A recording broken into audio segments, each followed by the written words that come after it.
नमस्कार, स्वागत है आप सभी का हिमाचल प्रदेश की खबरों में। मैं आपके साथ निकिता कश्यप। बुलेटिन की शुरुआत करते हैं। प्रधानमंत्री नरेंद्र मोदी के जन्मदिन पर बीजेपी पूरे देश में कई कार्यक्रमों का आयोजित कर रही है।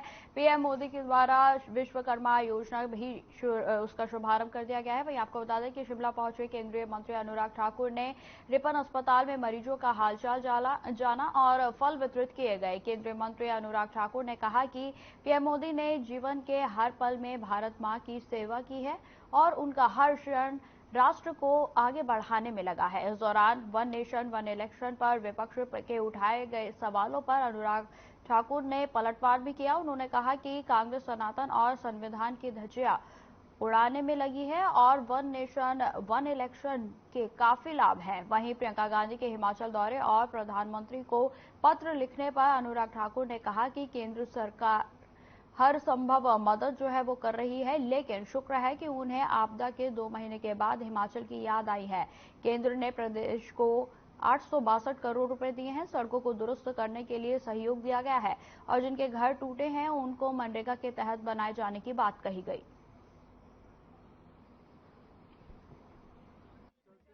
17 सितंबर आज माननीय प्रधानमंत्री मोदी जी का जन्मदिन भी है।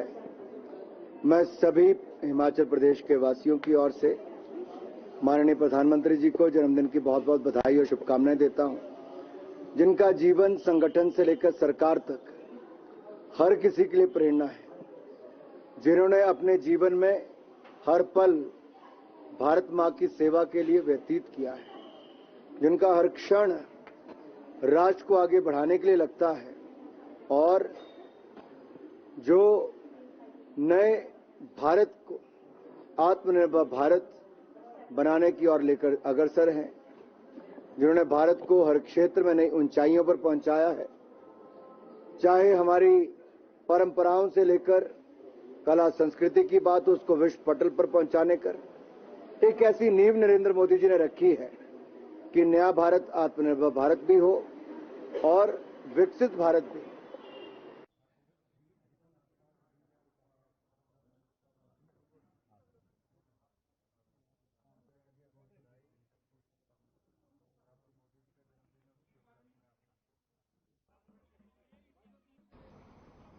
प्रधानमंत्री नरेंद्र मोदी के जन्मदिवस के मौके पर सिरमौर सहित नाहन में भी कई कार्यक्रमों का आयोजन किया गया है और इसी कड़ी में नाहन में एक विशेष मंडल बैठक का आयोजन किया गया, जिसमें विश्वकर्मा योजना पर प्रधानमंत्री नरेंद्र मोदी का भाषण भी सुना गया। साथ ही सेवा सप्ताह में होने वाले कार्यक्रमों पर भी चर्चा की गई। आपको बता दें कि कार्यक्रम में बीजेपी प्रदेश अध्यक्ष डॉक्टर राजीव बिंदल विशेष रूप से मौजूद रहे। मीडिया से बातचीत करते हुए डॉक्टर राजीव बिंदल ने बताया कि प्रधानमंत्री नरेंद्र मोदी के जन्मदिवस पर अनेक कार्यक्रम आयोजित किए जाएंगे, जो कि 22 सितंबर से शुरू होकर 2 अक्टूबर तक चलेंगे। इस दौरान मेडिकल कैंपों का आयोजन, रक्तदान शिविरों का आयोजन सहित कई कार्यक्रम किए जाएंगे।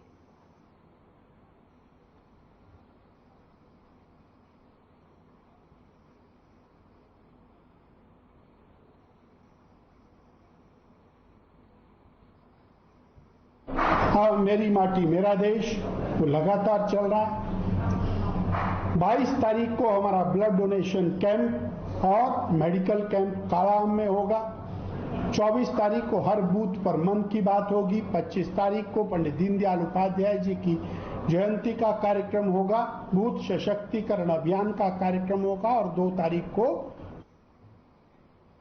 खबर शिमला से है, जहां राज्यपाल शिव प्रताप शुक्ल ने बसंतपुर स्थित वृद्धाश्रम का दौरा किया और इस दौरान उन्होंने लोगों से बातचीत भी की और उन्हें फल और स्वच्छता किट का वितरण किया गया।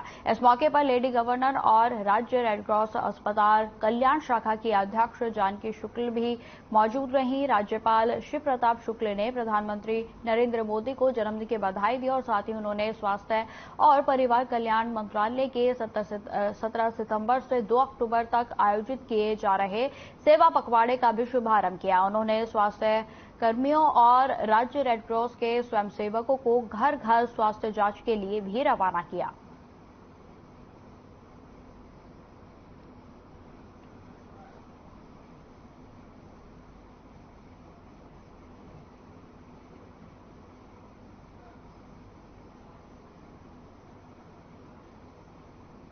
शिमला में स्वच्छ भारत मिशन के तहत शहर में विशेष स्वच्छता अभियान इंडियन स्वच्छता लीग के दूसरे चरण की शुरुआत की गई है। दूसरे संस्करण में महापौर सुरेंद्र चौहान ने स्वास्थ्य जांच शिविर और सफाई अभियान की शुरुआत की। इस अवसर पर रिज मैदान पर शहर के सफाई कर्मचारियों के लिए स्वास्थ्य जांच शिविर का भी आयोजन किया गया और इसको लेकर महापौर सुरेंद्र चौहान ने बताया कि शिमला में आज से 2 अक्टूबर तक इंडियन स्वच्छता लीग के दूसरे चरण के तहत वार्ड स्तर तक स्वास्थ्य और स्वच्छता के कार्यक्रमों का आयोजन किया जाएगा। उन्होंने यह भी बताया कि इस लीग के तहत शहर के मुख्य कप्तान के रूप में महापौर शामिल होंगे।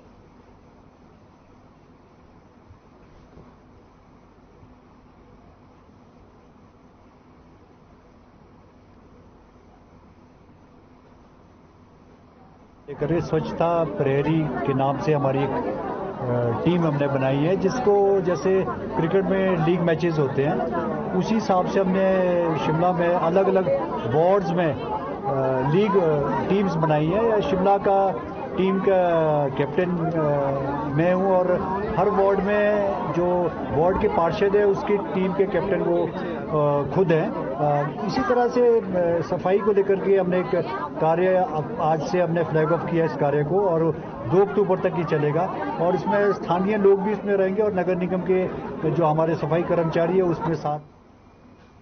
शिमला में बीजेपी प्रवक्ता संदीपनी भारद्वाज ने कहा कि कांग्रेस पार्टी झूठ बोलने से बाज नहीं आती है, बात चाहे 10 गारंटियों की करें या फिर सेब पर लगने वाले आयात शुल्क की। वहीं आपको बता दें उन्होंने कहा कि बार बार कांग्रेस पार्टी के सभी नेता एक ही राग अलाप रहे हैं। सेब पर आयात शुल्क 15% हो गया है। उन्होंने कहा कि बीजेपी कांग्रेस के नेताओं और उनके मंत्री से पूछना चाहते हैं कि यदि इसको लेकर कोई नोटिफिकेशन है तो सामने लाएं और यदि उनको ऐसी कोई नोटिफिकेशन प्राप्त नहीं होती है तो मंत्री जगत सिंह नेगी अपने पद से तुरंत इस्तीफा दे दें।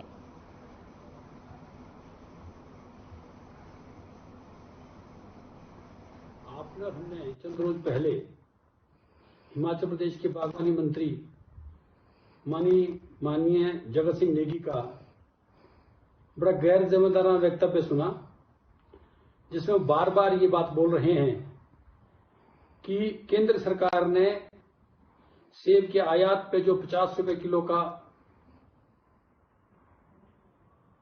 शुल्क लगा रखा था उसको घटा करके 35 रुपए कर दिया, 15 रुपए कम कर दिया है।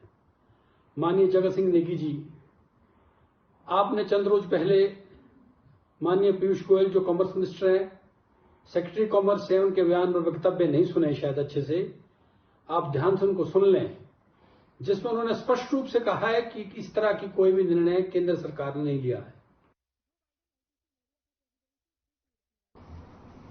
Kangra police fitness month anti तंबाकू और एंटी ड्रग की थीम पर विभिन्न खेल प्रतियोगिताओं का आयोजन करने जा रही है और इस खेल प्रतियोगिता का आयोजन 24 सितंबर से लेकर 30 अक्टूबर तक किया जाएगा।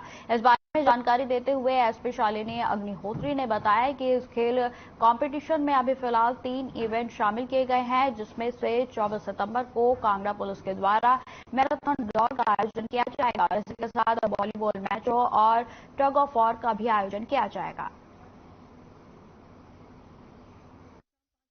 कांगड़ा पुलिस जो है एक फिटनेस मंथ हम एंटी ड्रग्स और एंटी टोबैको इस थीम पे सेलिब्रेट करना चाह रहे हैं, जिसमें 24 सितंबर से लेके 30 अक्टूबर 2023 तक हम फिटनेस मंथ जो है सेलिब्रेट कर रहे हैं। और इसमें जो है अभी फिलहाल 3 जो इवेंट्स है वो प्लान किए गए हैं, जिसमें 24 तारीख को एक मैराथन रहेगी और वॉलीबॉल मैचेस रहेंगे और टग ऑफ वॉर रहेगा। तो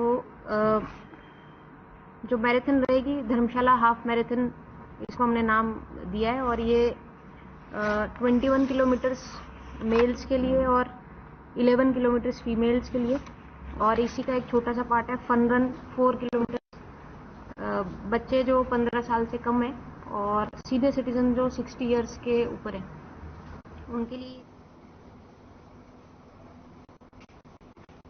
कुल्लू के मुख्यालय ढालपुर मैदान में अक्टूबर माह में जहां अंतर्राष्ट्रीय दशहरा उत्सव का आयोजन किया जाएगा, तो वहीं कला केंद्र में भी 7 दिनों तक सांस्कृतिक कार्यक्रम आयोजित किए जाएंगे।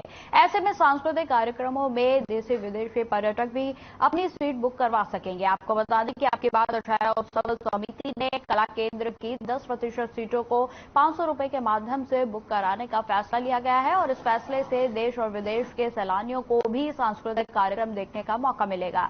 ये फैसला पहली बार अंतर्राष्ट्रीय दशहरा उत्सव की बैठक में लिया गया है।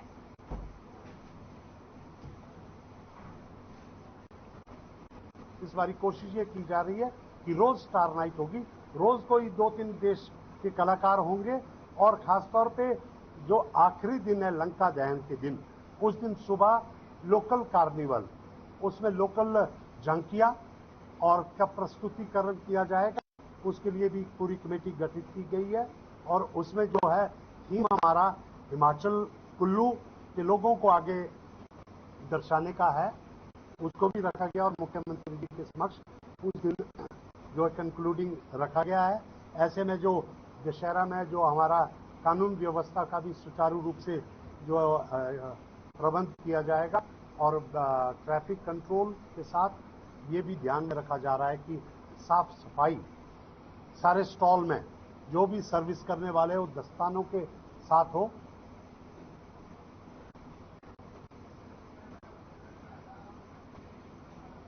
फिलहाल इस बुलेटिन में इतना ही। खबरों की और भी जानकारी के लिए बने रहे हमारे साथ। नमस्कार।